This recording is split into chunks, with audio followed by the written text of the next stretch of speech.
Hey everyone, I just want to say a huge thank you to all of you for helping me reach 100 subscribers. I honestly couldn't have done this without your love, support, and constant encouragement. Every like, comment, and subscribe means a lot to me. Now let's keep this journey going. Our next target is 200 subscribers, and I know we can do it together.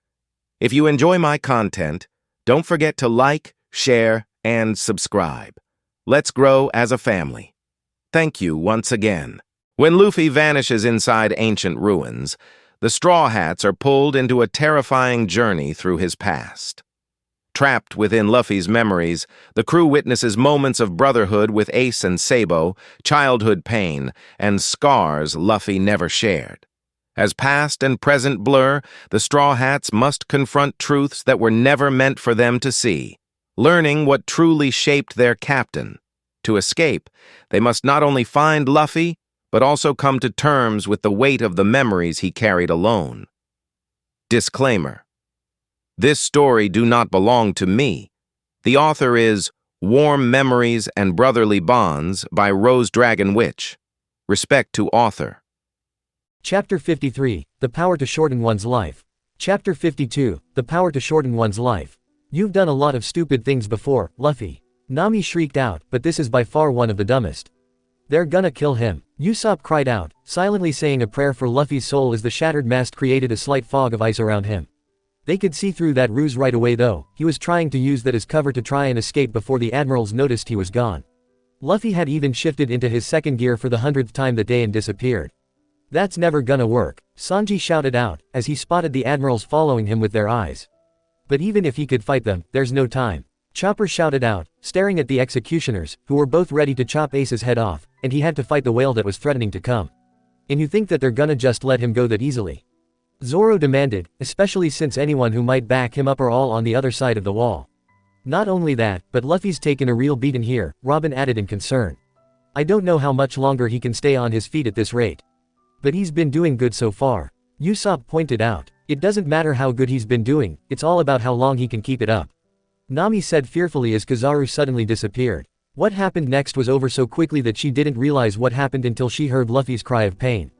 Apparently Kizaru had tracked him down and kicked him back, away from the platform. This time he went flying into one of the broken buildings, now lying among some broken rubble and dust. Oh, that had to hurt. Usopp cringed at just looking at it. But the situation was even worse when he saw that Marines were swarming around him. He didn't realize just how many Marines were on this side. But when he took the time to notice what was happening around them, he could see hundreds, all armed and deadly. Luffy, you are so screwed. If I didn't know for a fact that he made it out of this place alive, then I'd agree with you, Nami said, as Brook bit down on his bony hands. Can't someone jump over and help? He can't fight them all off on his own. Brook screamed in terror, panic really starting to settle in. He didn't know what to do now, or what anyone can do against these odds. Can't someone do something to help? Damn it, Luffy growled, and for the first time since arriving at Marineford, he looked worn out and exhausted. Yet time seemed to have finally run out for them. Sengoku had just given the order. On my mark, he commanded, getting the executioner's attention, who sprang to attention, positioning their swords at Ace's neck. No, Frankie shouted, sure that this was the final curtain for him. Ace sure seemed to think so, for he merely lowered his head in acceptance, no longer looking like he even cared what happened next. I can't watch. Chopper screamed as he pulled his hat down over his eyes and covered his ears. Nami also looked away as the others stared in horror, their hearts beating so hard that it was painful, yet they couldn't look at anything else. Luffy was struggling through the wreckage to pull himself out, but he seemed to be having a very difficult time getting his body to do what he wanted. Do it, Sengoku commanded, bringing his hand down. The executioners raising their swords hit over their heads before they brought them down in a great sweeping motion. Ace, Luffy screamed, his eyes wide, completely helpless as he watched the swords fall. The Straw Hats were all sure that this was going to be the moment where Ace was going to die. There wasn't anything that could put a stop to it any longer. The swords fell, they felt their own hearts freeze when they saw the blood fly. Yet it wasn't from Ace. For the fraction of the second before the blades even touched Ace's skin, where his neck was reflected in the blades from the swords, something stopped them. Two great attacks of sand flew from out of nowhere, striking the two executioners, leaving deep gouges in the platform on either side of Ace as the would-be killers were sent flying backwards. The Straw Hats only stared ahead. What had just happened hadn't sunk in just yet as Ace slowly raised his head in astonishment that he wasn't dead yet. Everyone in the memory was soon staring at where that attack had just come from, and when the Straw Hats forced their heads to turn, pulling Nami and Chopper to look up, who they saw standing there shocked them to the core. "That's..." Brook gasped. "Crocodile." Usopp, Nami, Frankie, and Chopper all yelled, their eyes popping out as they stepped backwards. It didn't seem possible, but standing right there was none other than Crocodile. Surrounded on all sides by Marines, and trails of blood dripping from his head, he had created sand to save Ace at the last moment.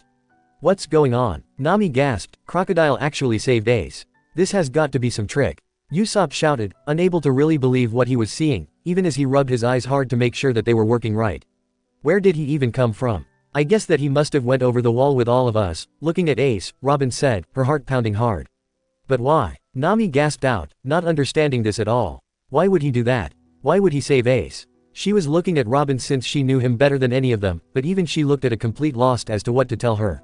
Robin had known Crocodile for years, yet this was something that she never saw coming.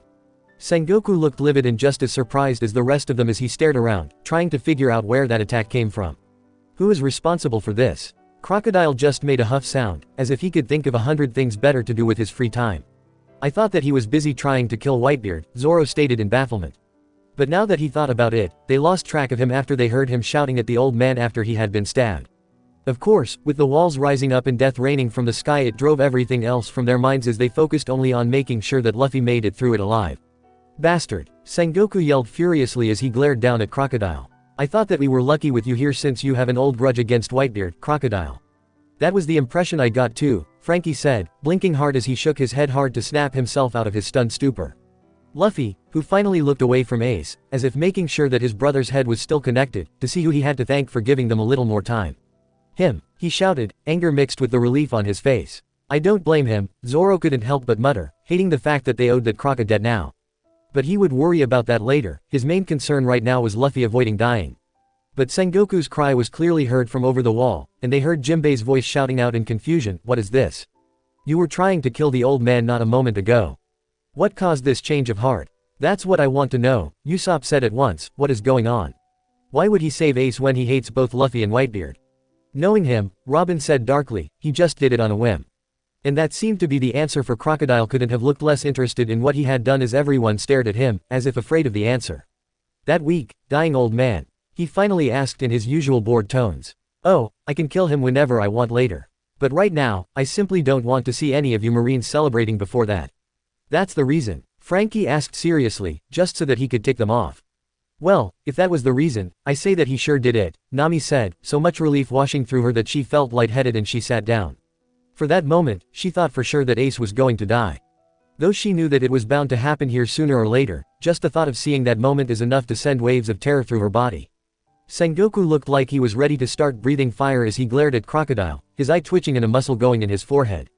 As if he wanted nothing more than to jump down and deal with him personally after ruining their moment of victory. At that moment though, Crocodile's head suddenly went flying off from his body, causing a couple Straw Hats to scream in shock at the sight of it. Yet even as his head hit the ground and immediately turned to sand, he still stood without reacting at all, despite not having a good head on his shoulders anymore. What had caused this became clear when someone stepped from the crowd and towards him. "Hey now, Croco man," Doflamingo said as he came forward. "I'm actually jealous here. You ditched me just so that you can team up with Whitebeard." The sand reformed and his head was soon back, and though he didn't even bother to look behind him at Doflamingo, he was looking mildly annoyed at the thought of him being there. "I don't team up with anyone," he said coolly. "That is true," Robin said, having calmed down. Crocodile was a lot of things, but working for someone else wasn't one of them. He was far too independent and stubborn to ever take orders from anyone else to ever think about offering his allegiance.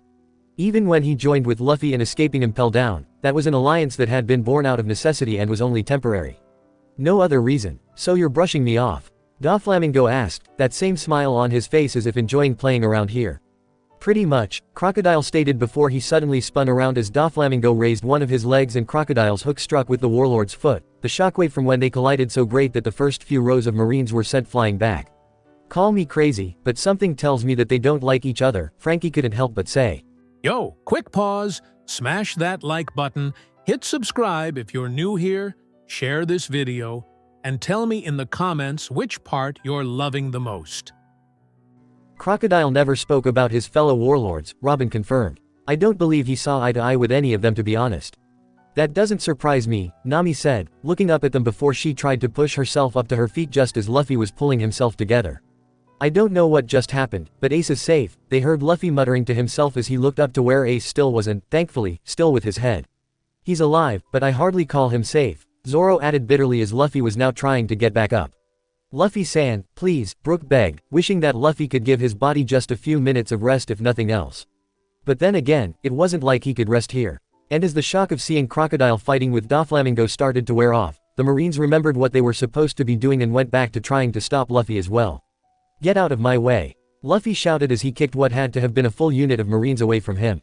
Yet he was stopped soon enough however. For at that moment Aokiji was back, and quicker than blinking, he created a jagged spear of ice and stabbed Luffy deep in his arm. Oh, come on, give him a break here. Frankie shouted as Aokiji stood over Luffy, who clutched at the bleeding wound and yelled in pain. Luffy! Chopper shouted, running to his side where he could see the blood gushing out.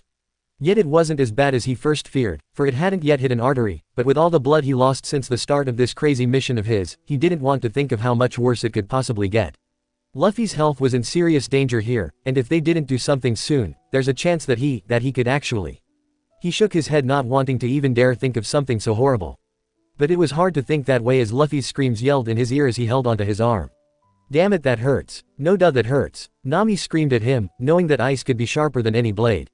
Not even rubber can bounce that off. Someone come here and help him already. Brook cried out, hopping up and down wildly, looking around for someone to come to the rescue.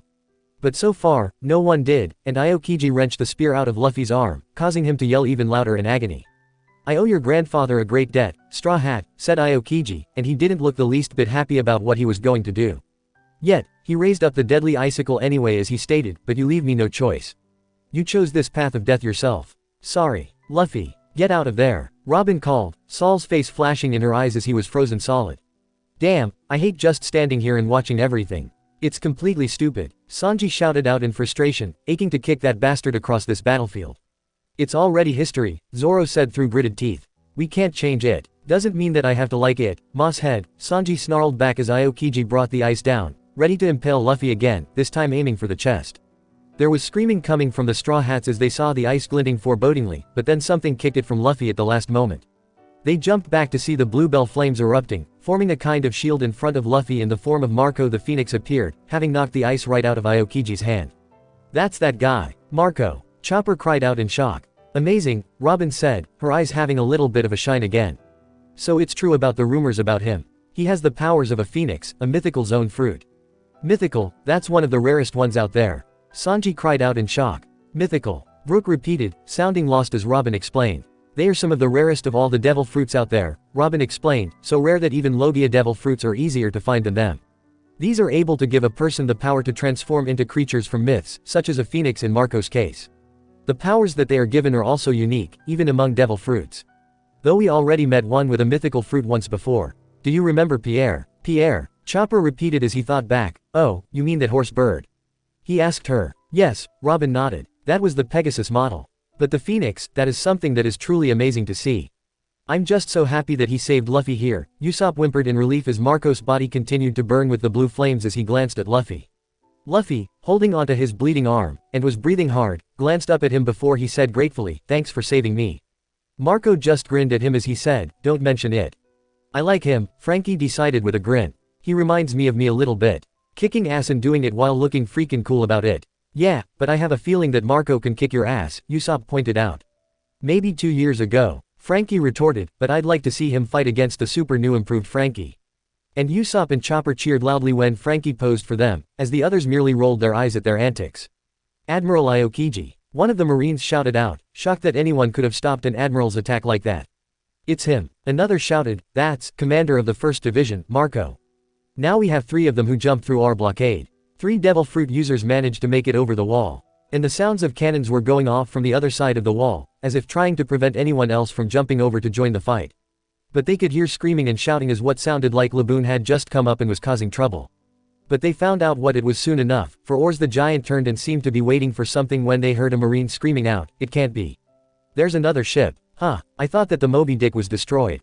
Usopp shouted out, his eyes wide. Another coded ship has appeared. Exclaimed another. Damn it all. It was hiding underwater all this time. What? Sengoku shouted above them, and though they couldn't see him, they heard Whitebeard's voice calling, I never said we'd brought all of our ships.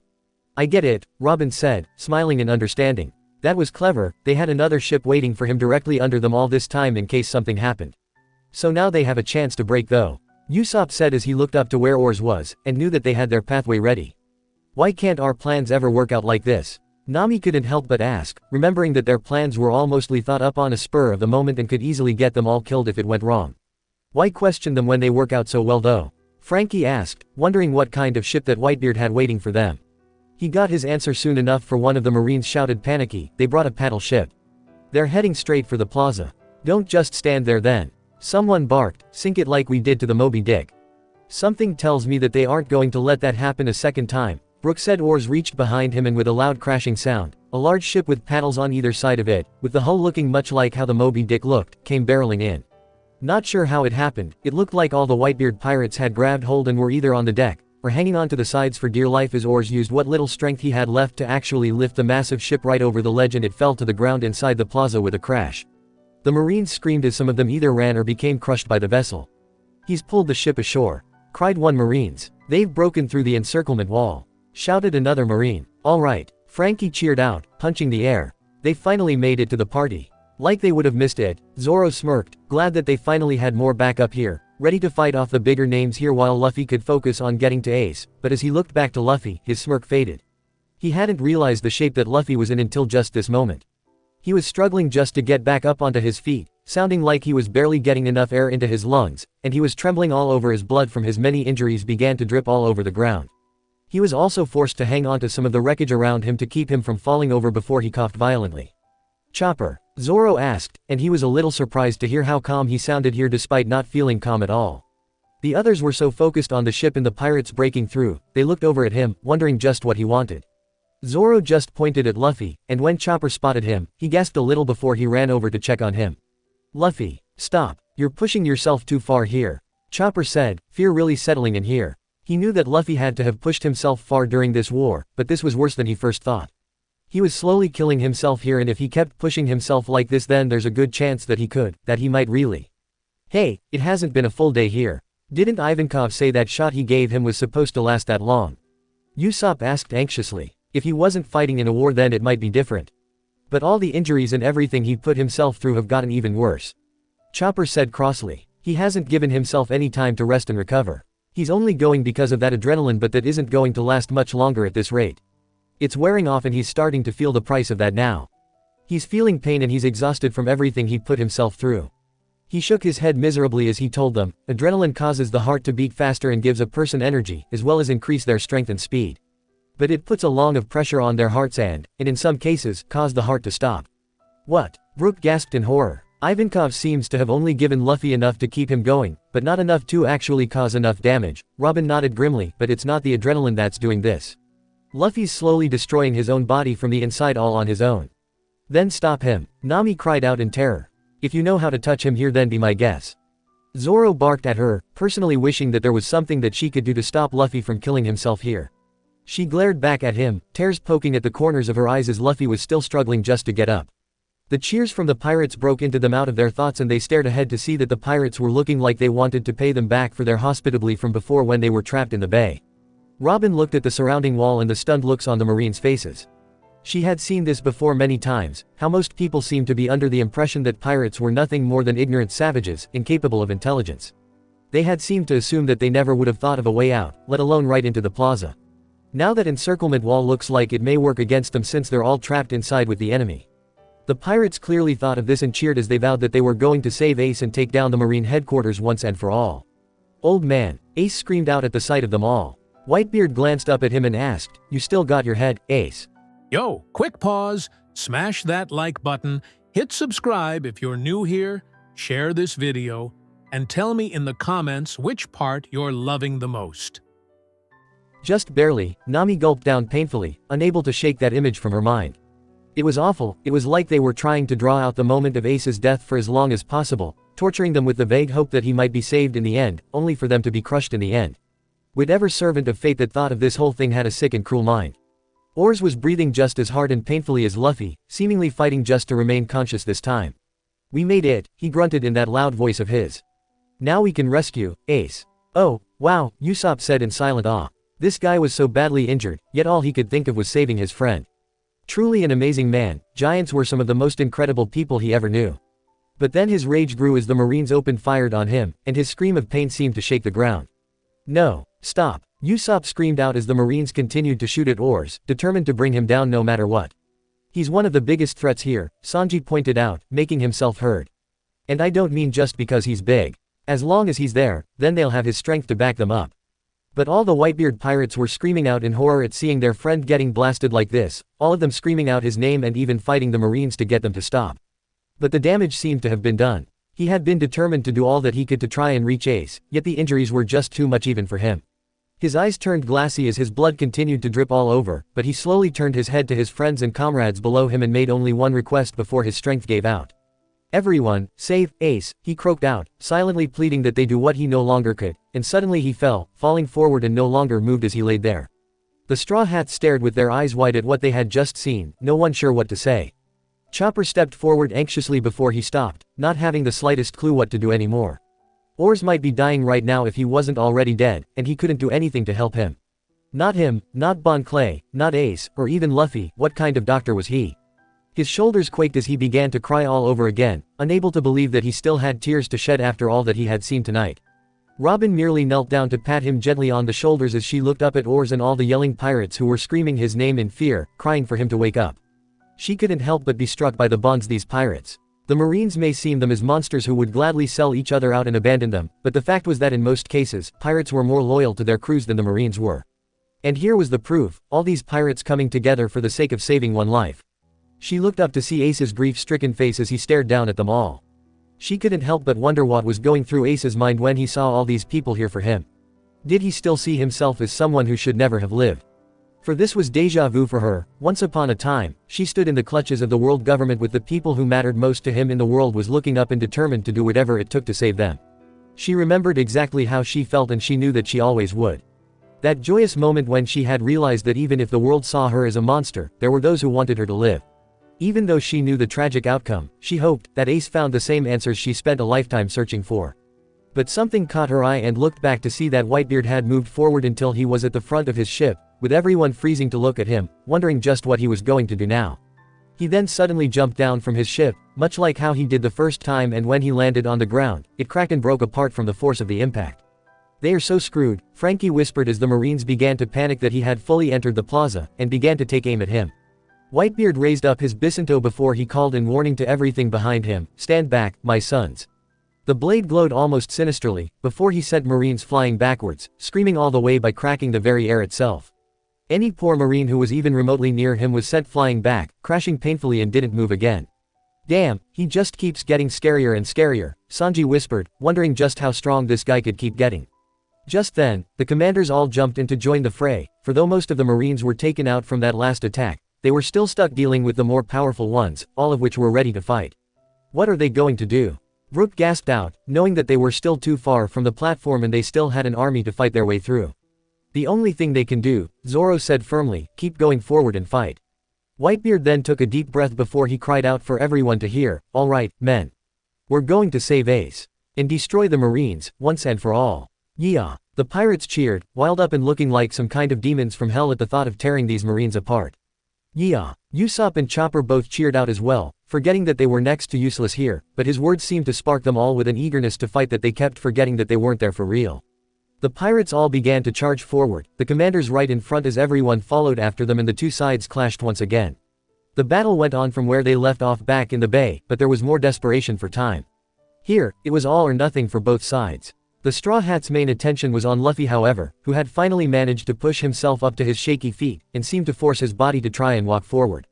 With everyone busy fighting and trying to stay alive, no one noticed him running on. Yet something was definitely wrong. The memory around them was darkening, as if he was fighting off exhaustion and the urging of his body to rest. "This isn't good," Chopper whimpered fearfully as Luffy marched on, still looking up to where his brother still was. "He can't keep going on like this." "Ace," he muttered determinedly, refusing to stop now that he was so close. "Luffy-san," Brook warned, "look out." But too late. It was the Vice Admiral who had accompanied Hancock to impel down who had stopped him this time by tripping Luffy up with a katana. He had come out of nowhere and had sliced him across his chest and stomach with his sword. But they knew that something was seriously wrong, for Luffy wasn't able to dodge it and he hit the ground hard. "What's wrong, Luffy?" Usopp cried out in panic. He should have been able to see that coming and he could have easily dodged it. Nami gasped, her hands over her mouth. This wasn't like Luffy at all. He's too tired. Brook cried out, jumping around, trying not to panic, but it was hard to remember to stay calm when he watched this. Luffy was barely able to keep up with them as he tried to shift into his second gear, but something was wrong. His body didn't seem to be obeying him any longer and the memory reacted so violently that it startled them all. It was like trying to see through a thick haze of blinding colors, and for a moment they heard a loud pounding in their ears. They heard that sound before when Luffy had been frozen by Aokiji. It was his own heart. And it was like it was protesting against going any farther. There must be something he can do. Sanji shouted, looking to Chopper for the answers. Yes, he can stop now. Chopper cried out fearfully. He was scared here, more scared than he could ever remember feeling. Luffy had already given up 10 years of his life just to stay alive, but he's probably putting even more of those years at stake by doing all this crazy stuff. Just then, the second Marine that he was up against came in, looking much like how a Dalmatian would, used that same technique that CP9 did, and he stabbed Luffy with his finger. Though it didn't pierce his skin, it had done damage. Blood burst from Luffy's mouth and he fell to the ground once again. No, Luffy! Usopp shouted, pulling out his slingshot and firing desperately at the two Marines, determined to do something to help, but the projectile went right through them as if he wasn't there. Yet he didn't care. He fired several more, as if thinking that if he fired enough times then maybe one of them would work. But Zoro raised up his hand and stopped him from wasting any more ammo. Usopp looked at him with tears falling thick and fast, his lip quivering, and Zoro just looked away, his own face stricken with shame and guilt. He can't take much more, and they all knew it, wishing that someone would do something to help. Luffy was drifting in and out of conscious as the ringing started up once again and the vision blurred around them. There was something wrong with Luffy's breathing, for he didn't seem to be able to get a full lungful of air, and he looked like he was about to spit up even more blood. The two enemies he was facing had clearly noticed this as well, and were showing no mercy in their relentless assault. They sent Luffy back a good distance, forced to slide across the stone until at last he came to a stop and lay there, unmoving. Unlike every time before now, Luffy didn't even seem to try to get up, just too exhausted to even twitch as he laid there. Nami let out a cry of despair as she ran to his side and knelt down next to him. She wasn't a fully trained doctor like Chopper was, but she didn't need to be for her to tell that he was seriously injured here. His blood was dripping from wounds all over his body, and the last time she had seen him this badly hurt was when he was up against Lucci and couldn't move even after beating him. His eyes had turned glassy as the memory continued to shake and tremble around them. All talk. Can't say I'm surprised, he's still just a rookie after all, one of the two Marines said, sounding rather smug, which made them all furious and wanting to break his jaw just for saying that. Momonga seemed to be taking this a little more seriously as he looked over at Luffy, who, to the Straw Hat's horror, was pushing himself back up. Yet, he is still as persistent as ever. Luffy, stop it. There's nothing more you can do now. Chopper shouted, getting ready to force him to lie back down even if this was a memory. Yet it was impossible for them to even tell if Luffy was even aware of what was going on around him as he gazed forward with those blank eyes, and not only was the memory blackened out again, but it looked like Luffy was starting to see double around him. But despite the fading memory, Zoro spotted something heading straight for them and couldn't stop himself from trying to position himself between Luffy and the new enemy. He only gritted his teeth in pain when Kizaru's light went right through him, and before Luffy even realized what hit him, he was hit by the laser and caught in the explosion. Luffy! Chopper screamed as Nami let out a horrified cry of shock and fell backwards, her eyes staring in shock at what just happened. Everyone just watched, feeling as if the ground was falling away from them, unable to do their job of protecting Luffy. It was just impossible. One after another, enemies kept coming at him no matter how hard he pushed himself. They weren't going to let him take another step forward if they could help it, and Luffy was already half dead from everything they threw at him. The smoke cleared and they watched to see Luffy laying on the ground, his eyes nothing but an empty whiteness as Kizaru looked down at him with that familiar bored interest. As if he were a little kid who was enjoying playing around with a bug before he killed it. Luffy had no more energy, no more strength to even move as Kizaru slowly stood in front of him, and their mouths had gone dry. There wasn't anything else that could be done if Luffy couldn't go any farther. You have courage, I'll give you that, Kizaru admitted, but you need more than that. Willpower doesn't mean a thing without strength to back it up, Straw Hat. And because of that, you won't be able to save anyone no matter how hard you try. How dare you? Brook shouted furiously. He's done more for people than you ever will. I can't count how many innocent people that he risked his life for to save. Meanwhile you people waste all your time and energy killing people. I'll be the first to admit that I've racked up my fair share of bad karma in the past, Sanji added, gritting his teeth furiously as well. But we're innocent compared to you swine. Nami was breathing hard, knowing that Kizaru could easily kill Luffy here, and she was looking around for Jinbei or Hancock to hurry up and come save him. But no one around them seemed to notice what was going on, all of them too busy fighting to see that Luffy was dying. But Luffy wasn't looking at the Admiral as he continued to gaze up to where Ace was, who was looking back down at him, as if about to start crying as well. He looked like he was willing to cut his own arms off if that's what it took to get down to Luffy and protect him from Kizaru. They understood that helplessness all too well. Ace, Luffy croaked out, tears starting to form as he made one last valiant effort to get up, but this was a fight that he couldn't hope to win. The memory was fading rapidly around them and it was only going to be a matter of time before he blacked out completely. Tears were flooding down Nami's face and Chopper looked ready to bang his head against the ground until he did some serious injuries to himself. The others were strangely stoic as all they could do was watch, but even Robin turned her head away, as if she was fighting tears as well. But despite what was happening, despite that Luffy could no longer move, they were proud of him. Proud that he had come this far even knowing all that he was up against. He fought through prison and even glared at death in the face for 20 long, agonizing hours before he got up and continued forward. He stood against Marines, pirates, even the devil himself and the 3 admirals all just so that he could save one person. He may have finally collapsed, but they knew the truth. And it was because of that they were all so proud to call him their captain. Now, will you just stay down? Kizaru asked before he raised up his foot and some of the Straw Hats looked away with winces as he kicked Luffy right in the face. With a shout of pain and the memory quaked as he was sent flying back, and who knows how far he would have flown, but Whitebeard was right in his path. They watched as the aging pirate held up one of his massive hands and caught Luffy. Whitebeard. Chopper croaked as they had gone running to Luffy, almost scared to see how serious it was. Whitebeard held Luffy, upside down and by his legs as he looked at him like he was a rag doll. And that attack had only made his injuries that much worse, causing them to go crazy with worry. Ace, was all Luffy could wheeze out, and the Straw Hats wanted to smack him for not even thinking about his own wounds here. Now, isn't that a shame? Kizaru questioned, mockingly to them all. It's sad to see how the mighty Whitebeard has fallen. I mean, how could someone like you let such a reckless piece of trash like him lead the charge? Reckless trash. Zoro growled furiously as Luffy was continuing to cough up blood. I'm gonna be the one to take that jerk out, Sanji decided firmly. I'll show him who the real trash here is. Not if I tear him apart first. Frankie broke in, his whole body shaking with rage. I, too, want to make him eat those words. Brook added, his hands holding onto his sword, aching to draw it and show him just how wrong he was. Though through the dark haze they could see Kizaru's light there, getting ready to fire another laser at them. Some of the Whitebeard pirates stood right in front of Whitebeard, their weapons at hand as they ordered to everyone that they weren't going to let him touch the old man.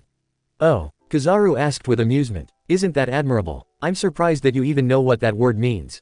Usopp roared at him, not caring if he was an admiral anymore, he wanted to step in and stop him from talking. His hands curled up tightly as he imagined doing all sorts of horrible things to him. But at that second, Kizaru's attention, in fact everyone's attention, was completely distracted when they heard a voice shouting above them. There he is. I found Straw Hat Boy. He's over there, Jimbei. Jimbei. Nami asked, staring up at the wall to where the voice was and let out a cry of shock and took a step backwards. Though it was difficult to tell, even through Luffy's half-conscious state, there was no mistaking Ivankov's enlarged head standing over them at the top of the wall. Where's that voice coming from? One of the pirates asked before he looked up and screamed in shock at seeing him there. How does he do that? Sanji asked, shaking his head. How does that moron always somehow take center stage and seem to make this all about him? He scares me, Usopp whispered as the others all nodded sagaciously next to him. Can't you see me? Ivankov demanded furiously to the wondering voice. It is me. I am Ivankov, damn it. Hey, I know him, exclaimed one of the pirates. It's Ivankov of the Revolutionary Army. What the hell is up with that guy's face? One of the pirates screamed. Don't ask, Robin asked, and normally she'd be laughing, but she felt too miserable to do such a thing right now. But as she looked again, she almost didn't notice Jimbei was there as well, standing next to him and overlooking the whole battlefield until he spotted Luffy there with Whitebeard. Luffy, he yelled anxiously as he jumped down to join them all. Are you still alive, Straw Hat Boy? Ivankov asked just as worriedly, and the sheer weight of his head almost made him fall over the wall.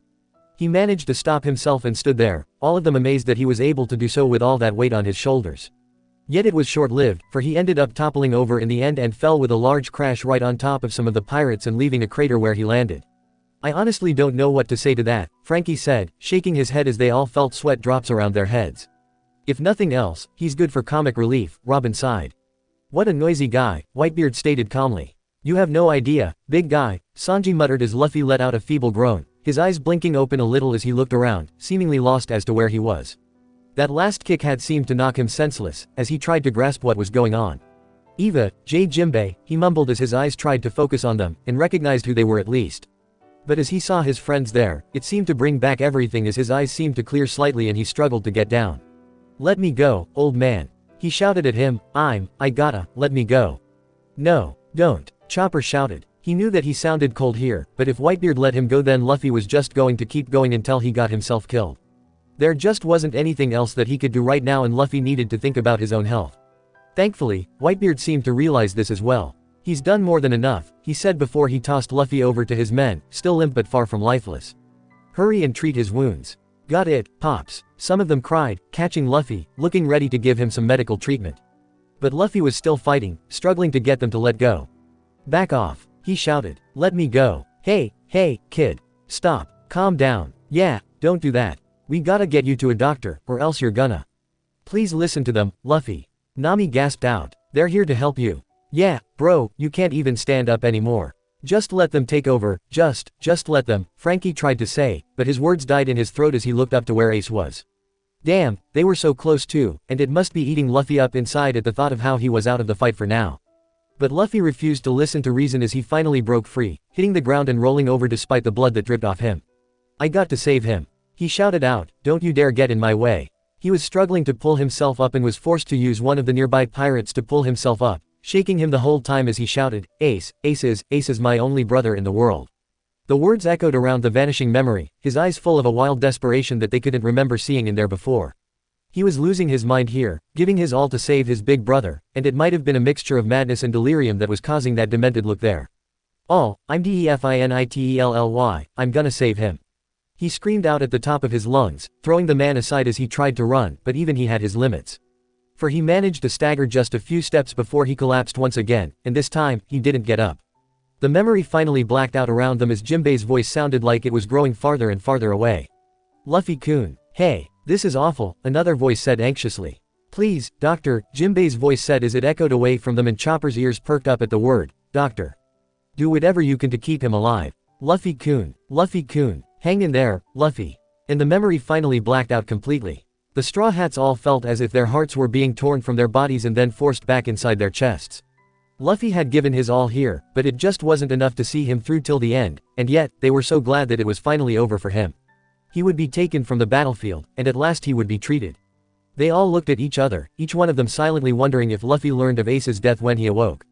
But then Zoro blinked in realization. He remembered what Mihawk had said to him that moment he returned to the mansion after the war and he had been fighting through that crowd of baboons to try and get to the shore. Fire Fist Ace died right before Straw Hat's eyes. He remembered those words very clearly in a horrible feeling that maybe, it wasn't over like he first thought. He gulped down, knowing Luffy better than anyone what he was capable of. He would never take this lying down, he wasn't going to lie there with his brother still in danger. No, he was sure to keep going even if it meant if he died in the process. So he was sure of it, Luffy wasn't out completely just yet was he. And those thoughts seemed to be confirmed when the memory returned, or perhaps it didn't. There was no picture, just a thick fog hanging around them, one so thick that they couldn't see more than a few inches in front of them. He stared around him, able to see the rest of the crew there, but everything surrounding them was nothing but an emptiness. What's going on now? Brook gasped, staring around, thinking of all the smoke and explosions that had been exploding in the memory so far and wondered if this was the after effect of one of them. I don't know, Usopp gasped, backing up and accidentally standing on Chopper's foot, causing him to yell in pain. Well, do you think that's the end of the memories? Nami asked hopefully, just wanting to forget all about what she saw, yet suddenly they heard a voice echoing across the fog. A bundle of spirit who only knows how to talk big, the voice said. Young and clumsy, and yet I like fools like that. That's Whitebeard's voice, Robin stated, her eyes wide. What? Why would we be hearing his voice here? Frankie shouted, half expecting to see the big guy appear. But then his voice spoke up again, this time with a dark laugh in his tone. Those with no regards for their own lives, advance. Here he comes. Another voice shouted out, one they didn't recognize, it's Whitebeard. And they heard Whitebeard's voice let out a battle cry before an enormous crash, as if he had destroyed something big and heavy, the sound reverberating around them. What is going on? Nami cried out in terror, hating not being able to see anything just as the sound of a loud explosion silenced her. Did I go blind or something? Usopp shouted, his skin crawling as he peered through the fog but it was useless. We can hear what's going on, but we can't see anything. Brook shouted out, this makes no sense. No wait, I think it does, Robin said firmly and they looked at her just as a dark voice spoke up. This one sent chills down their spines for they recognized it as well. It was Akainu's voice. If we just let you run wild as you please, he said, and you could hear that voice dripping with hatred, the island won't be able to take it. Whitebeard's voice chuckled darkly as he dared, then tried to protect it. This is still a memory, Robin stated with a nod, folding her arms. But Luffy wasn't awake. But it would be difficult to block out the sounds of a war, Zoro said in understanding, getting what she was telling them. So now we're stuck listening to them. Sanji demanded hotly, crumpling up his box of cigarettes by accident in his anger. You have a better answer as to what's going on? She asked grimly and he fell silent. Sanji would never doubt something that Robin would say, but he just hated this. Stuck just listening to what was going on without seeing it was almost as bad as hearing about the war in the first place 2 weeks after it took place. Jinbei's voice spoke up. Take care of Luffy-kun for me, he said in a deadly serious voice. Jinbei, what about you? Someone asked anxiously. They heard his clunking footsteps before he answered, I've chosen this as the place where die. Jinbei, you can't mean that, Nami shouted out at once. I doubt that he actually wants to die, Nami-san, Brook gulped down. At least I hope not. But he's made up his mind that he's not leaving this battle unless he has no choice. Besides, he looked like he was still alive and kicking when we met him, Zoro said, pacing around the mist, exercising any restraint he had to keep him from screaming out in frustration. This was torture now, they couldn't see anything that was going on and who knows what else could be happening. They heard more screams echoing around them, all of them sounding panic-stricken and terrified. Get back, or we'll get caught up in it. Admiral Akainu and Whitebeard are fighting now. Oh, that would have been one hell of a thing to see, Frankie whispered, his eyes wide. As for Chopper and Usopp, both of them felt like they were going to be sick or wet themselves at the thought of those two fighting it out after seeing the kind of devastation that they were capable of. The sounds of swords clashing and bullets being fired continued to go off around them. Though they could no longer see anything, they could tell that both sides were giving their all, fighting to the death as the sounds of battle cries sounded, along with the dying screams of pain that followed afterwards. Chopper tried to flatten his ears against his head so that he could block the sounds of death that were making his eardrums bleed. As a doctor, this was his worst nightmare, all this needless pain and suffering, it was a waste. Why would they do this? Move. A woman's voice cried over the noise, clear the way. I must go to where Luffy is. Do not interfere. I know that voice anywhere. Sanji sighed, as if he had just heard the sweetest sound that anyone could ever hope to hear. Move. The woman's voice shouted out again in fury. This is awful. A terrified voice screamed. Boa Hancock has started attacking indiscriminately again. That was when they heard several gasps and Hancock's voice shout out, Slave arrow. Well, it's good to know that she's doing her part, Frankie said as the sound of 100 arrows seemed to hit the ground. If this attack turned people to stone too, at least they die happy. Why is she attacking indiscriminately? Usopp couldn't help but ask. You mean she's attacking Marines and pirates? Wouldn't surprise me if she was, Robin said. Aside from Luffy, all men are enemies to her. Besides, she agreed to fight against Whitebeard, Zoro pointed out, she never said anything about fighting with the Marines. Whatever causes trouble for them is good in my book, Nami said as the squeaking of bats also started to fill the air, along with Gecko Moria's laugh. The corpses just keep piling up. He jeered, as if he couldn't imagine anything funnier than watching people die. Push them back, someone shouted, but then a bullet sounded off and more screams came. It's them, the pirate allies from the shore. About time those allies from before finally made their way here. Sanji shouted as the voices of the pirates all let out cries of joy at the sight of their comrades joining them. Both sides sound evenly matched, Robin said firmly, it'll very easily go either way. It all depends on who has the greater will to succeed here. Either way, I don't think this battle will be ending for some time yet, Sanji said firmly, having a bad feeling that this war wouldn't end, not as long as Ace was still alive. Perhaps the Marines are aware of this and he knew that it wasn't going to be long before they all tried to kill him again. And next time, there was no way that he was going to get lucky again. Damn it, shouted out another familiar voice, this time from Sentomaru. We let far too many of them get into the plaza. Uncle will yell at me for this. Oh, right, that's our biggest problem here, isn't it? Usopp shouted out in frustration. Besides, what did he think was going to happen? That the pirates would all line up for him to take out? Zoro asked with a roll of his eyes. Under the circumstances, some causalities will be inevitable, but try to avoid hitting our allies. Sentomaru shouted out, Pacifista. He's attacking his own men now. Chopper shouted out furiously, wanting to fight that overweight jerk himself. Again, it's not surprising, Robin said darkly, thinking of how they fired on their own ship back at Enies lobby with those soldiers on board. Inhuman beasts, Brook muttered, shaking in suppressed rage. If there's anyone here who should be called savage, it is them. Nothing we can do about it now, Sanji growled just as several cries of surprise came. He's flying. What are you all doing? Sengoku's voice rang out, shoot him down. Shoot who down? Nami asked, wondering what was happening now as the sounds of bullets rang out loudly. It's no use, sir. They aren't working on him. I don't care. Sengoku shouted, keep shooting. But cheers were going from the pirates. Go, Commander Marco. Marco. Oh, that bird guy. Usopp said, remembering those blue flames. He got it now, the guy must have transformed and was flying to the platform now. But his hope was quickly shot down when there was a loud bang and then a crash, as if something heavy fell to the earth. Damn, we might as well be blind here for all the good it's doing. Frankie shouted, wondering what had just happened there. If I had to guess, someone took Marco down, Robin answered, and she seemed to have hit it right on the money. For the cheers of Marco's name turned to screams of horror. Nobody told you to jump in of your own accord. Sengoku voice shouted, sounding both ticked off and relieved there. The hero, Ivankov spoke up, sounding much closer than the other voices had sounded, Monkey D. Garp, Garp, Frankie shouted out. So Garp stopped Marco from saving Ace. Sure sounds like it, Zoro stated, though even he sounded completely taken aback by that. If what we're hearing is true. But it's his grandson, Nami shouted out, full of shock. I thought that he wanted Ace to be saved. Why is he stopping them? So he chose his stupid job over family. Usopp roared out angrily. Maybe he was wrong, maybe Luffy was less like Garp than he thought. I doubt that he wants any of this to happen, Robin explained patiently to the other shouts of indignation around the crew. But the fact is, Garp is a marine, and Ace is a pirate. Ace chose to become a criminal of his own free will and there is nothing that Garp can do to change that. She sighed as she looked up at the mist with her eyes unbelievably sad. Garp knew that the life that he would live would be far from easy, she went on softly. That was why he hid him from the rest of the world for most of his life. This was why he wanted them to join the Marines, because he held on to the hope that they wouldn't be seen as monsters any longer. But heroes to the world, that is what I think anyway. Yet that was optimistic at the best of times, Zoro sighed, also starting to see what she was getting at. They are both on different sides and he knows that is why he's fighting. But it's still his grandson though. Nami gasped out, how can he just forget about that and pretend that he doesn't know him? I doubt that it's any easier for him to be here, but that doesn't change the fact that this is what's happening, Robin said softly. But I think, if he were given a choice, he will choose what is more important to him. Most of the others just looked at her as there were cheers coming from what had to be the Marines, glad to see that Vice Admiral Garp was finally helping them out. They had to admit, with Garp now stepping in and deciding to fight, it would make this a whole lot harder for the pirates to even get near Ace. But there was someone who didn't think too much about it. Don't be intimidated, men.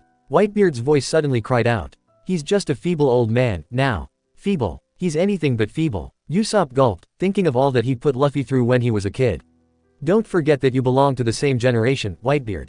Garp's voice sounded off, and he actually sounded amused. You better focus more on the enemy you're fighting now. Right, Sanji hissed, remembering that he was up against that lava bastard. I would find fighting off that freak more important at the moment. After all, if he could turn into magma, just one touch would be enough to kill an ordinary person. If Whitebeard could take him out then it should make things easier for the other pirates. More sounds of destruction and devastation went on as Akainu questioned angrily, do you feel the need to destroy the town with every attack? Why not? Zoro could help but ask. I personally think that it's an eyesore anyway. Well, Whitebeard taunted, I did warn you to try and defend it. That he did, Robin nodded sagely with the battle continuing to sound as bloody and horrific as before. But at that second, the mist around them began to fade away and the darkness cleared slightly as a fuzzy image around them began to take shape. Luffy. Is he? Nami asked, fear back in her as she realized what was happening now. He must be coming to again, Sanji said, and he frowned heavily, not liking this at all. Chopper was also looking fearful at the thought of Luffy getting back up.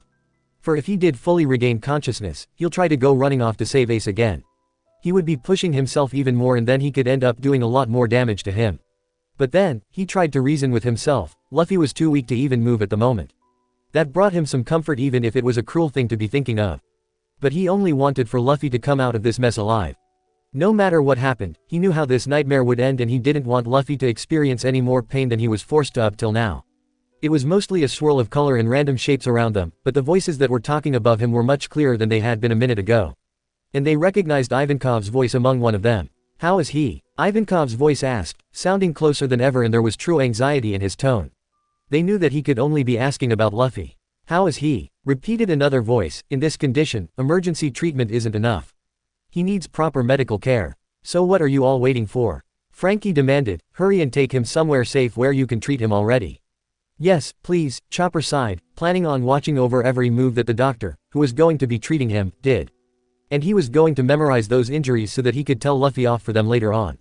The memory cleared up so that they were slowly able to make out faces around them, though it was still so dark around the edges that it was still very difficult to see any details.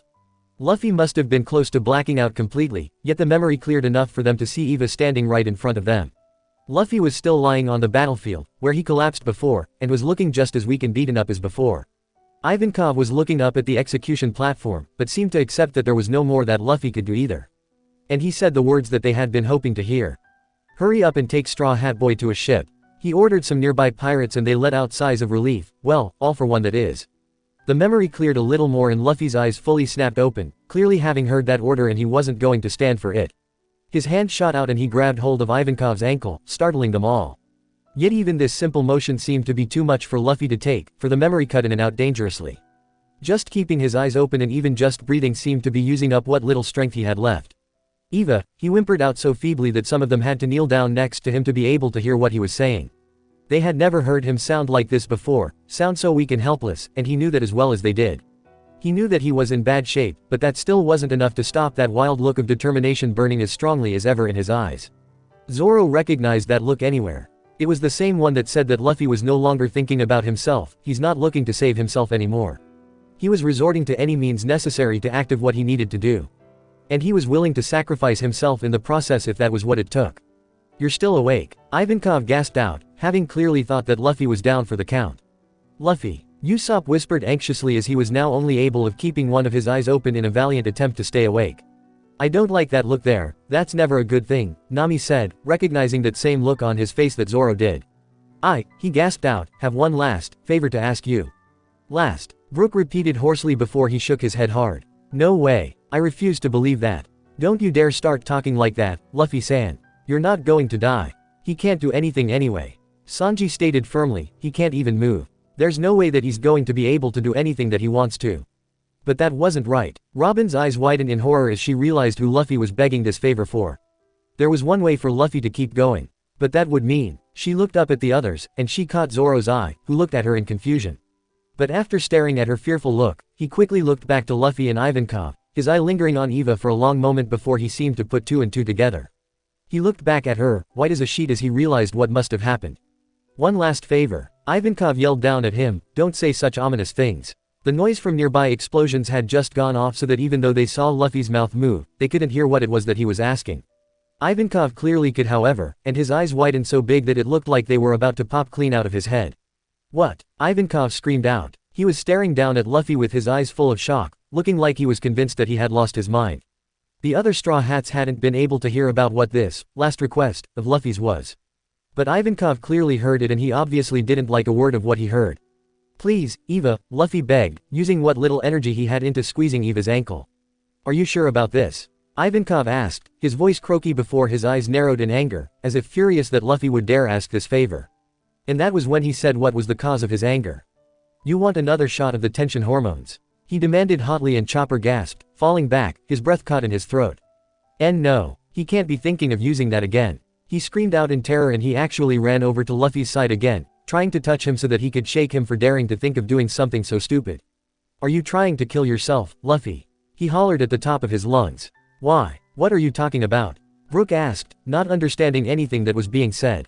Chopper looked up with tears in his eyes once more as he shouted, he wants Eva to give him another shot of adrenaline. Like that's going to make anything better. He still wants to fight. You mean that shot won't work on him a second time? Frankie yelled, trying to remember what the little guy said about that stuff before, having a hard time trying to remember anything through the memories of screams and death after seeing this hell on Earth. "That's the whole problem." Chopper screamed at them all. "It will work. That's the bad thing here. You don't understand. How many times do I have to tell you guys that his body isn't healed when he's taking it? He just feels like nothing's wrong. It gives him more energy, but he's using up all that energy too quickly in all these attacks and using his second gear. Adrenaline is something that should only be used for an emergency. Not to be taken like an energy drink here." He started to cry openly as Nami felt the world fall away from under her feet. She understood what this all meant the moment that she heard what this favor was.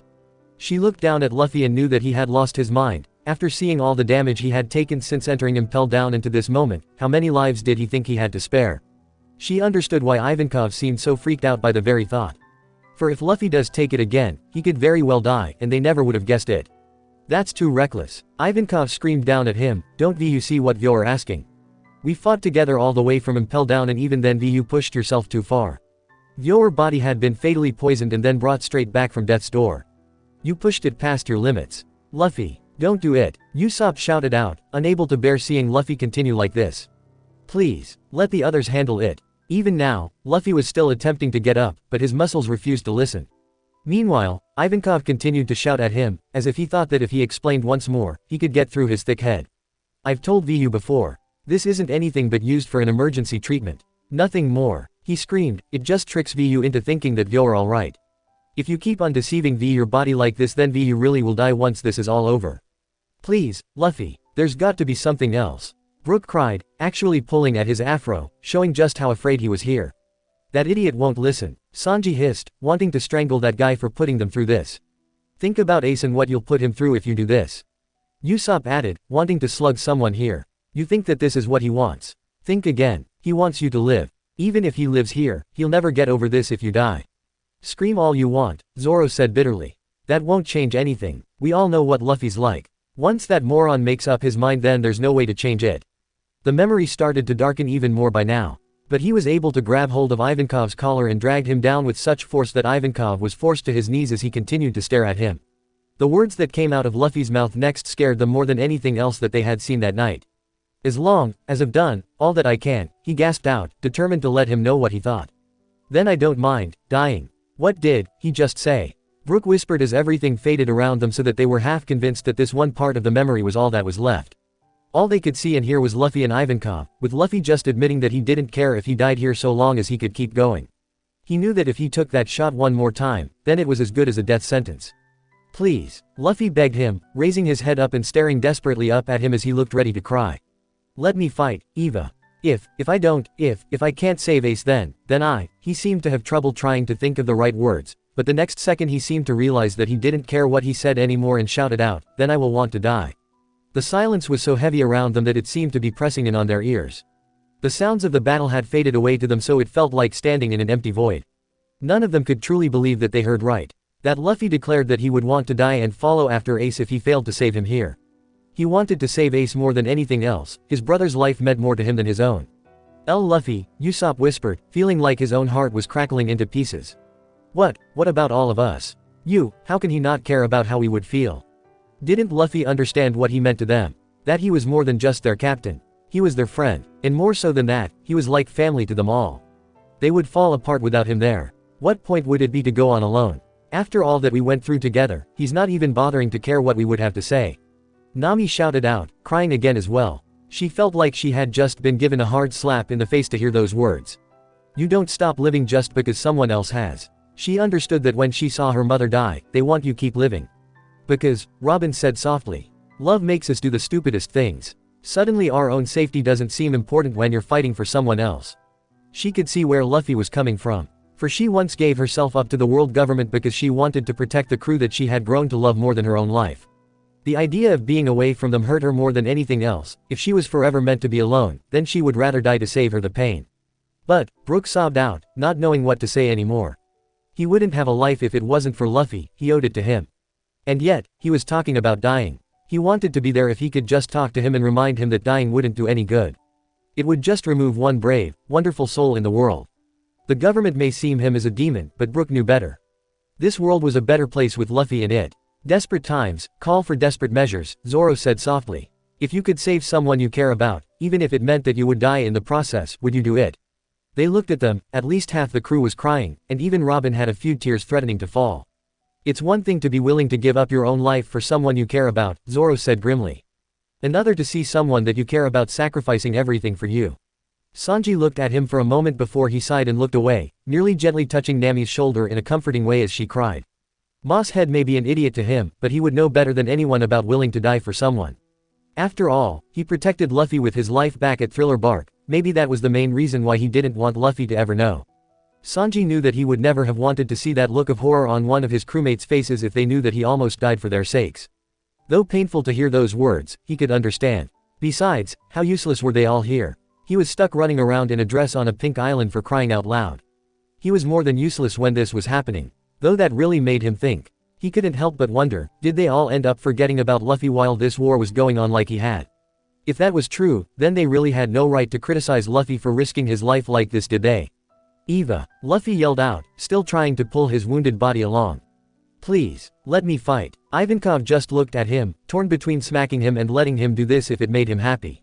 But his more logical side won out here as he shouted out, I keep telling you, that if I let you die here then I'll never be able to look Dragon in the eye again. You stupid idiot. He really is an idiot, Nami cried quietly. The biggest, Usopp said in a high voice that didn't sound like him at all.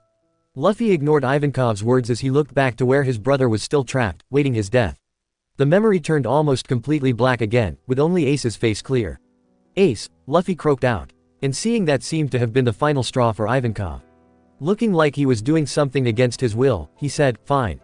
His fingertips turned into syringes before he shouted out, "Do whatever the hell you want." And they watched numbly as he stabbed them right into Luffy's side. "Hey," barked one of the Whitebeard pirates. "What do you think you're doing to Straw Hat?" Giving into one of his crazy whims, Zoro said knowingly. Luffy always gets what he wants in the end, even when he shouldn't. "We have got to start putting a leash or something on him," Sanji groaned out. Meanwhile, that shot was what Luffy seemed to need, for the memory lightened until everything became clear again. The ringing in his ears stopped and they were amazed at how effective that was. Luffy suddenly pushed himself up until he was standing again. He was bent over, his arms looking like they were noodles or something. But then they clenched tightly before he slowly reared his head back and let out a loud roar, sounding ready to take on anything. "That stuff may be dangerous," Frankie said in awe, amazed that it could bring someone black from the brink of death this quickly. "But I seriously wanna try just a taste of it just to see how well it works." "Not on my watch," Chopper snapped at him. "ACCCCCCCCCE." Luffy screamed out as loudly as he could, Ace staring down in shock to see that his little brother was back in the game. Luffy only looked right back up at him after he got that screaming out of his system, Ivankov standing right behind him, giving him one last warning before he ran off. "Remember, Straw Hat Boy," he said seriously. "The booster deceives your body. Nothing more. Your injuries haven't healed at all. And if you fall again, no matter how persistent you are, you won't be getting up again." "In other words," Robin said, turning her head back to look, and though it was hard to tell with her sunglasses down, they knew that her eyes were red from crying. "If he falls again, then he may not live to get back up." "You fool," Zoro sighed in acceptance. He would have to have a talk with their crazy captain after this was all over. Luffy spit out some blood as he kept his eyes on Ace, still standing tall as he declared, "Don't worry, I won't fall again." "Another empty boost," Ivankov stated darkly, looking like he was already regretting giving in to Luffy's request. "At this point it really does seem that way," Robin answered grimly, shutting her eyes, suddenly feeling tired and sad. "This is his last chance," Zoro added, looking long and hard at Luffy. "There won't be any more redos here, he's betting everything on one last effort here to get to Ace. That's the gamble here. Well, he better hurry up." Sanji shouted, staring up at the platform where two more executioners just stepped up to take the place of the two that Crocodile took out before. Luffy just noticed them as well and went running off. "Hey, wait," Ivankov shouted behind him, "but they're going to try killing Ace again." He screamed back, far past caring about what happened next as he ran straight forward. "Oh, don't these freaks have anything better to do than get in his way?" Exclamation mark quote. Usopp shouted as several Marines ran to try and block him, shouting that they stop him no matter the cost. It was amazing just how different he was fighting thanks to that booster. He not only took them down, he barreled right through them, just trampling right over them like they weren't even a match for him. It was amazing, and somewhat horrifying to watch. "That idiot making us worry," Sanji said, shaking his head. "How bad was the damage done to his body?"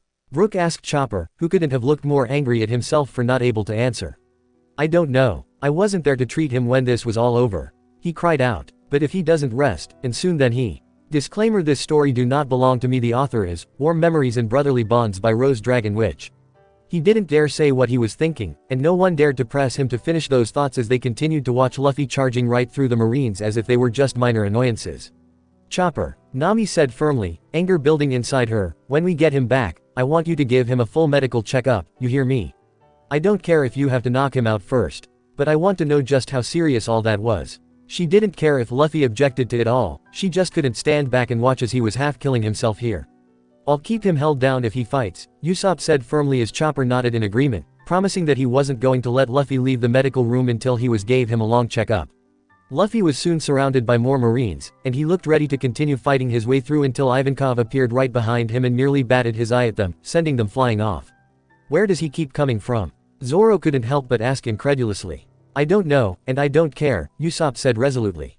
"So long as he keeps helping Luffy, that's all I care about." "I will back you up," declared Ivankov, still giving Luffy a dark look for daring to do something so stupid. "Thanks, Eva," Luffy yelled back, surprisingly upbeat before the two of them started running to the platform once again.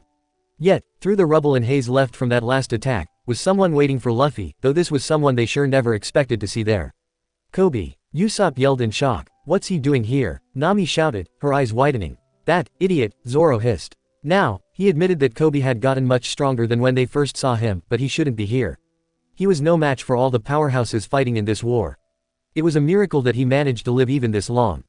Luffy's eyes suddenly widened when he recognized who it was and he called out in surprise, "Kobe." Kobe didn't answer as he looked up at Luffy, a fierce look of determination in his eyes as he glared at Luffy. He wasn't moving no matter what Luffy did to him. Two friends, one pirate and one marine, with one owing the other his life and his freedom. But war changed everything. They made their choices and they were now on opposite sides no matter the situation. Kobe had made up his mind to fight Luffy no matter what. Back then, Kobe said, and though his voice was soft, they were able to hear his words over the noise of the battle. "If we hadn't met, Luffy, I wouldn't be here today, but, in order to become a real marine I have to fight you or I won't ever change." "Why is he fighting, Luffy?" Chopper demanded furiously. "I thought that they were friends." "Friends don't mean much when they're enemies as well," Sanji said darkly. "You heard him," Brook whispered sadly. "He wants to change. To make something of himself and to become the marine that he dreamt of becoming. If he doesn't stand his ground here and fight, then he won't ever change." "But is that worth fighting your friend?" Nami cried out. No one answered as Luffy and Kobe glared at the other. Friends they might be, Luffy's will to save someone he loved will always beat Kobe's desire to grow stronger. Yet that didn't change the fact that it was still painful to watch. No one said a word as they watched Luffy continue to run straight at him, ready to run him right over if that was what it took. He had been through too much and gave up too much to let himself stop now. "We're on a battlefield," Kobe went on, and it was unsure if he was telling Luffy that or himself. "And so I must be prepared to fight you." Chopper closed his eyes, unable to watch as the others maintained stony expressions as a fire blazed in Luffy's eyes. "Gum gum," Luffy yelled as Kobe vanished from his spot, with only Zoro and Sanji able to keep up with him. "No, don't fight each other." Brook pleaded desperately. "It's not like he has to kill him." Sanji shouted out, but those words barely left him when the battle ended before it even started. Before anyone, even Kobe, saw what was coming, Luffy's fist had collided with his face, stopping him dead in his tracks. It looked like Kobe had just run right into Luffy's attack, leaving a deep dent there. Time seemed to freeze before Luffy sent Kobe crashing to the ground and continued on as if nothing had interrupted him, though perhaps there was some regret in Luffy's face as he ran on. "OWW," Usopp winced. "That sure didn't last long," Frankie added, glancing back to where Kobe was lying on the ground, out cold. "Kobe's got spirit, and guts," Zoro confessed. "He's come a long way since that weakling crybaby from that pirate ship, but he doesn't stand a chance here," Sanji nodded in agreement. "He's not ready for this stage yet." "That was still hard to watch," Brook said, looking back at Kobe and saying a silent apology in his mind, but it couldn't be helped. "It was Kobe's choice to stand there and let himself get railroaded," Zoro answered. "He knew what would happen in the end. He'll live," Sanji added, looking up at Ace. "Wish I could say the same for everyone else here." "Damn them," Frankie shouted when he saw the executioners were raising up their swords, positioning them at Ace's throat once again. Ace couldn't have looked more disinterested in those swords, and that emptiness in his face just seemed to make things seem so much worse. "No, Ace," Luffy screamed out when he saw those two standing there, anger boiling in his eyes when he saw those swords at his brother's neck. "Luffy," Sanji suddenly shouted out, "pay attention damn it." Sanji has spotted them before anyone else did. The pacifistas that had been blocking the bay exit were there, all of them firing upon the crowd. One of them had opened his mouth and fired a laser blast when it caught sight of Luffy, nearly blowing their captain's head off that time. Luffy, and even Ivankov were blindsided by the sudden surprise attack, but they seemed to have missed the worst part of it. "Where do they keep getting these things?" Frankie shouted out angrily, hating how the Marines just kept getting in the way of everything here. "Can't they give Luffy a break here? Luffy's already close to a walking dead man. He can't take a direct hit from them." Usopp shouted out, looking close to panicking here. All that damage had taken its toll on Luffy's internal organs, I bet you anything. Chopper cried, actually hitting himself hard in the head here. "He's in horrible shape. I'm amazed that his heart hadn't stopped beating from all this stress. Even if he did manage to save Ace, it could have killed him in the end. And I can only imagine just what that would have done to Ace," Nami croaked out, looking at the two brothers again fearfully. "Ace never would have been able to live with himself if that did happen," Brook moaned miserably. "He never would have recovered from that. And neither would we," he added in an afterthought. He wanted to tell Luffy that when they next saw him, to let him know that he shouldn't forget all about them like that. Selfish it might be, that was what he thought, and he didn't care if he had to guilt trip him. He didn't ever want to see Luffy put himself through this again. "Luffy," Chopper's voice screamed, snapping Brook out of his stupor. "Get out of there. You can't take another hit." Luffy was still on the ground, trying to get up, but seemed to freeze as the army of pacifistas had finally cornered him, ready to fire once more. The Straw Hats panicked at the sight of it, ready to step in just as someone came jumping in from right behind them and landed right in front of Luffy. "Oh, it's her again," Usopp shouted out, his heart racing a little as he stared at Hancock. She was right between Luffy and the pacifista, holding her arms out wide to try and shield Luffy from the blast that was coming. Thank God. Nami cried out in relief when she saw Hancock there, and knowing that she hadn't failed them yet when it came to protecting Luffy. Yet she saw the pacifista still firing up that laser and she was suddenly fearful for her. She didn't want to see her get hurt after all that she had done. Be careful, my dear. Sanji tried to yell out, but fell silent after Nami gave him a warning look to keep his mouth shut this time. Hey, Luffy shouted when he saw her, don't. You're gonna get hurt. But Hancock didn't look away as she glared coldly at the human weapons, daring them to try anything. They all held their breath, and then suddenly, to their amazement, the laser died down and they stopped attacking. That was when they spoke in a robotic voice, having been ordered not to attack their own allies, and in their programming, the warlords were considered to be allies. So they won't attack her. Chopper proclaimed in relief, letting out a breath that he hadn't realized that he had been holding. And Hancock saves the day once more. Robin smiled, also having grown fond of the woman after seeing these memories. But how is she supposed to explain this one to those Marines? Sanji asked anxiously, fearing that they would question her allegiance and she would be in a lot of danger. Oh, I don't think that it would be too hard for her to think of an excuse, Robin smiled back. She could always just say that she didn't want them to end up hurting one of their own allies by accident or something. But right now, I don't think that we need to worry. Yeah, if they think that Luffy hugging her was him fighting her, I wouldn't worry about them believing some stupid excuse, Frankie offered as Luffy looked at the two, suddenly realizing what had happened. That's right, he said in understanding, a smile back on his face. You're their ally, so you're safe from them. He jumped right back up and went running on ahead, but not before he shouted back, thanks again, Hancock. Ivankov went running after Luffy, staring at Hancock as he asked, but that's the Pirate Empress. How in the world do you know her? Think that he'll believe him if he knew that Hancock fell in love? Zoro asked. The word, love, seemed very strange on his tongue. I know that's the truth and I'm still coming to grips on it, Nami laughed a little. But it's so sweet, Robin giggled a little as Sanji sniffled and sobbed a little in the background behind them. Luffy, Kuda voice next to them and they looked to Hancock still there, a blush back in her face as she sighed lovingly, he said my name again. She shut her eyes, little tears just coating her long eyelashes as she had the prettiest, most serene look on her face, as if she was thinking of wonderful things. Okay, Frankie said, unable to stop himself from muttering, feeling a little more sweat falling as he stared at her love-struck face. She's gone bye-bye. Nami was just shaking her head over and over at the strands of luck that Luffy kept showing here. Next time she was going to play in a gambling hall, she had half a mind to drag Luffy along. Then again, he would probably get into trouble, gamble all their money away before losing, or spend all of her winnings on meat. She sighed, deciding that she didn't need Lucky anyway. No one can beat her when it comes to cards, except for maybe Robin, but come on, who would be crazy enough to challenge Robin to a card game? Hancock, the pacifista suddenly ordered and the lovey-dovey look that had been there immediately melted off and she had a stony look in her cold, dead eyes.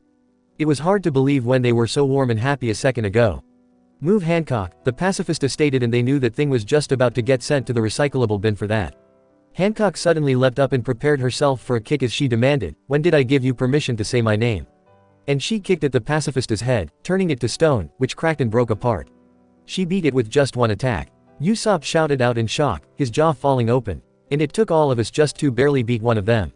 She's no amateur, Robin nodded, and like I said before, she didn't become a warlord based off her powers alone. Good thing she's on our side then, Frankie muttered, gulping down and making a mental note never to get on this woman's bad side. I think you mean Luffy's side, Zoro couldn't help but smirk, and rub in the cook's face, she couldn't care less about the rest of us, I bet. But so long as Luffy's alive, that's all she cares about. Luffy, Sanji muttered tearfully, amazed with himself for being able to keep quiet up till now. I hate you. And he broke down completely as Frankie picked him up and threw him over his shoulder like how someone would carry a sack of potatoes so that they could go running after Luffy again. But that was when they heard a loud grunt of pain and looked up to see that Whitebeard had fallen to his knees, holding onto his chest as if in terrible pain. Whitebeard, Frankie shouted out in shock. What happened to him? I was afraid of that. Chopper shouted out as the pirates all stopped whatever they were doing and turned their attention to their wounded captain. Luffy's not the only one here who's badly injured. You mean from that stab wound? Nami asked quickly. No, Chopper said, shaking his head seriously, but still kneeling next to Luffy. I mean, not even Whitebeard can fight old age. He could tell from a glance that Whitebeard had some serious health problems, and he knew that it had to do at least in part to his advanced age. But he couldn't make that call for sure without examining him in person, yet that wound that Squirtle guy gave him sure didn't help. Pops! Marco the Phoenix shouted as he bolted straight to Whitebeard's side. His face was covered in dirt and bruises, obviously having come from his fight with Garp, Yet his attention was so focused on Whitebeard that he didn't notice a familiar flash of light coming up behind him. "Hey, look out!" Usopp shouted in warning as Brook shrieked in fear. "Can't that guy take a hint that no one wants him around?" Sanji yelled furiously as Kizaru appeared. "You lose the second that you get caught off your guard," he said, as Marco's eyes widened in shock at the sight of him there before he took 2 lasers right through the back and they burst out of his chest. I bet that even a phoenix felt that. Zoro winced as blood burst from his mouth and he fell to the ground, and he noticed the shackle on his arm, having a guess that it had to be sea prism stone. "This just keeps getting worse and worse," Brook shouted out, feeling like he was losing his sanity by just watching all this. How could anyone go through this hell and come through all right? No one could, he just couldn't see how anyone could. And things continued to look worse and worse for the Whitebeard pirates, for Diamond Jozu, who had been fighting Aokiji, was distracted when he saw Marco in trouble. Which was what sealed his defeat as well, for Aokiji took advantage of his distraction and grabbed hold of his arm, causing him to freeze over like how Robin and Luffy had before. But the worst was when Akainu coated his arm in magma, pure magma, and it melted off him like Magellan's poisons did.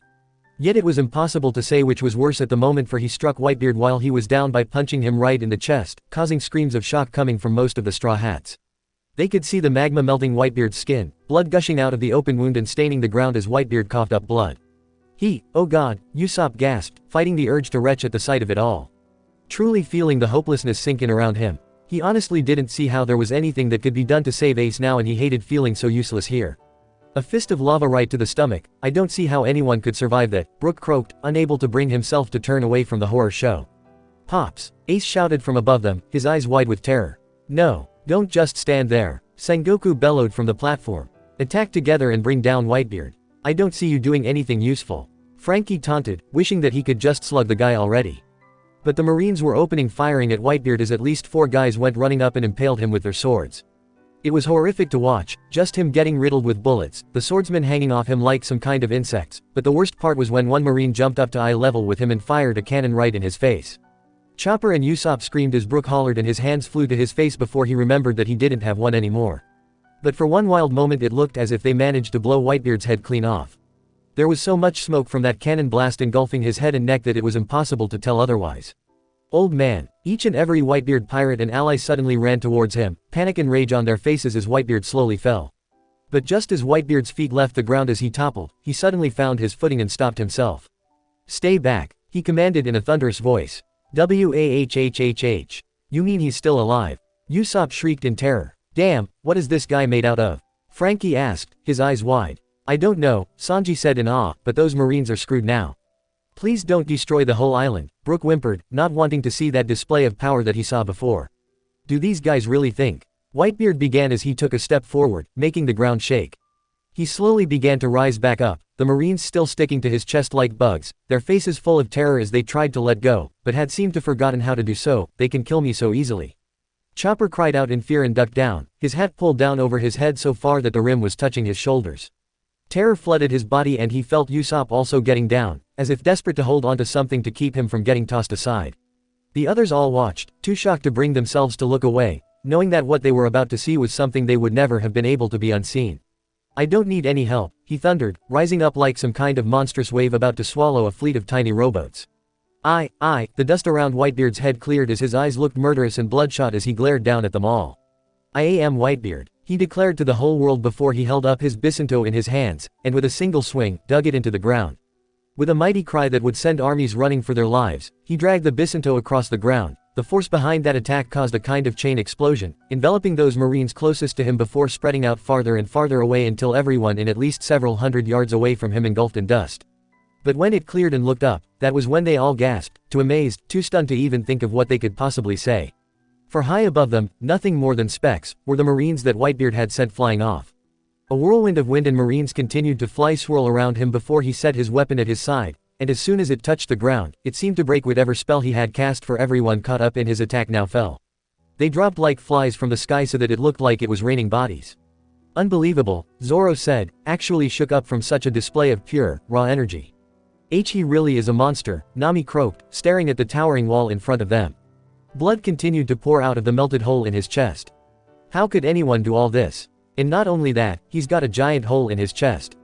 Usopp whimpered fearfully. "Are we sure he's not some kind of god or demon?" "That's a good question," Frankie muttered, realizing that the odd clanking noise he was hearing was from his own iron body shaking.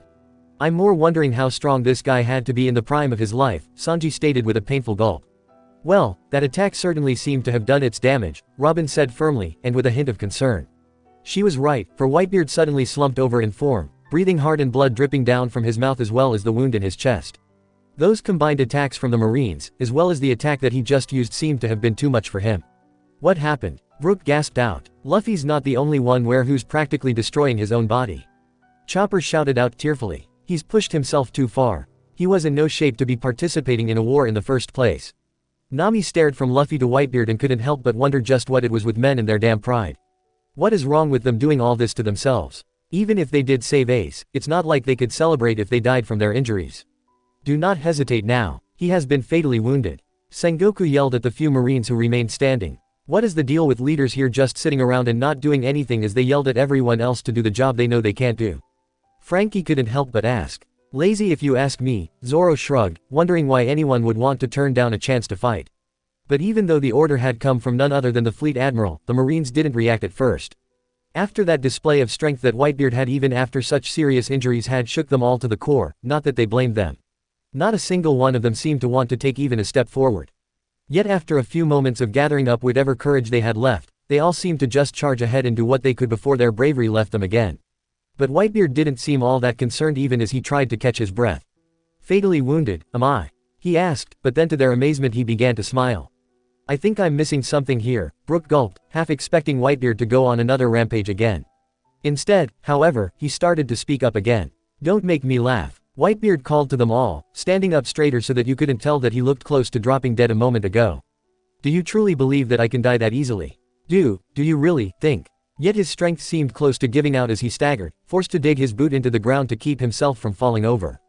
Don't. Chopper tried to warn him, you're in no shape. A man like him can do whatever he wants, Sanji reminded him. If he wants to stand there like that and say his part, then I say let him. But you don't understand. Chopper tried to tell him, his wounds are bad. Even if those Marines don't kill him, those injuries can. There's nothing that can be done about it now, Zoro stated grimly as Whitebeard steadied himself. Don't you understand what it would mean should I die before it is time? Whitebeard asked them all rather calmly.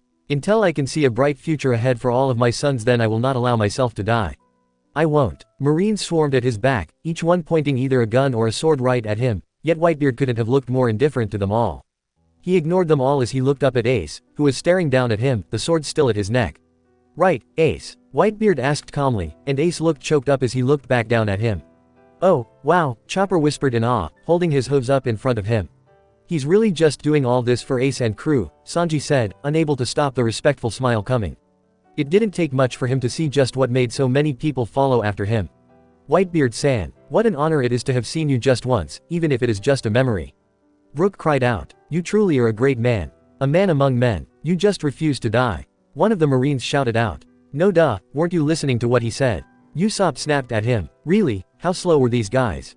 Didn't they understand anything? The reason that Whitebeard didn't want to die was because he wanted to see this whole thing through to the end. And no matter what the outcome was, he wasn't going to leave a moment sooner. Stop it, Brook shouted out, his suddenly turning to rage when he saw the Marines aiming at Whitebeard's back. But he wasn't the only one enraged at such a cowardly action, for there was a loud crashing sound and a roar that distracted them all. Jinbei, who was wrapped in chains and being held in check by at least a dozen Marines, had broken free of them and went charging in to block the Marines along with all the commanders, covering Whitebeard's back. What's happening? Nami asked, noticing that not a single one of them had stepped in to guard Whitebeard's front.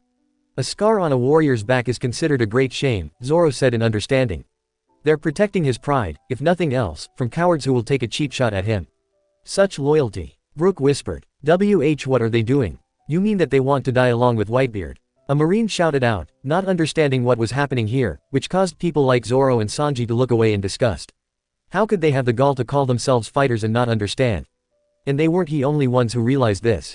Jinbei glared at them all as he snarled, it doesn't surprise me that you don't understand. And with a single tug, he broke the chains apart and they fell on the ground in pieces. We are going to protect the old man's pride. Vista proclaimed proudly, sounding ready to die if that was what it took. But Whitebeard didn't look all that comforted. In fact, he looked annoyed as he looked at them all from the corner of his eyes. You fools, getting worked up over something like this. It was amazing to watch all of this, but then Sengoku brought them back to reality. He was looking ticked off by how things were looking and he declared loudly, if you want to know the future so badly, Whitebeard, then I'll tell you.